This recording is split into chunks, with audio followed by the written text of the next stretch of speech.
Nimeona huyu Kasongo jana akilia,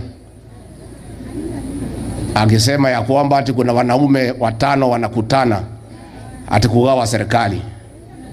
Huyu Kasongo hana habari, amechanganyikiwa. Unajua tangu alienda pale Kisumu, pale Bondo kulia machozi ya uongo, akisema atanalia mambo ya Raila. Kalonzo akaenda pale, Mama Aida na wote familia wakasema wanatabua Kalonzo. Huyu Kasongo amechanganyikiwa. Sasa wewe bwana Kibinji, katibu aletwa atea ateu. Wewe bwana Kibinji, listen here. Wewe una habari? Hao wanaume 5 wanakutana na mama moja. Hakuna serikali wanagawa.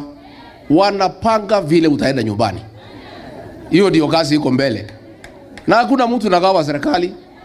Tumeambiwa na watu ya Kenya, kazi yetu ya kwanza ni kupeleka Kasongo nyumbani. Mambo ya serikali tutaongea baadaye. Hiyo ni propaganda ile umezoea kwa magazeti, ile unalipa ati kuna watu wanakutana kugawa serikali.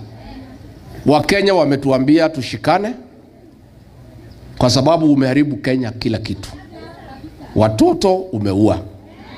Wale wengine umesema wapigwe risasi, muuu. Masomo ililetwa na Kibaki, umeharibu. Matibabu ililetwa na Uhuru, umeharibu. Biashara imekwama. Mashamba ya watu maskini umechukua.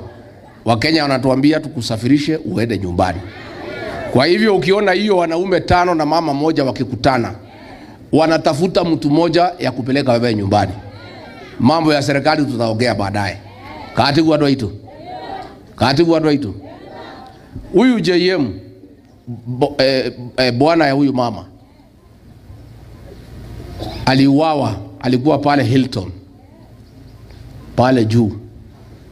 Alikuja akaitwa akaambiwa kuna watu wanaita wewe pale chini. Hao watu hakuwa Onyango,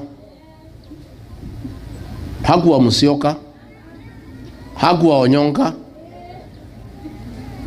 hakuwa Kiplagat, hakuwa Makwere.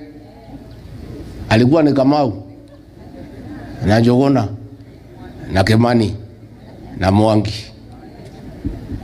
Ni Mwangi torodauga. JM akunyanirwo ni andu ke?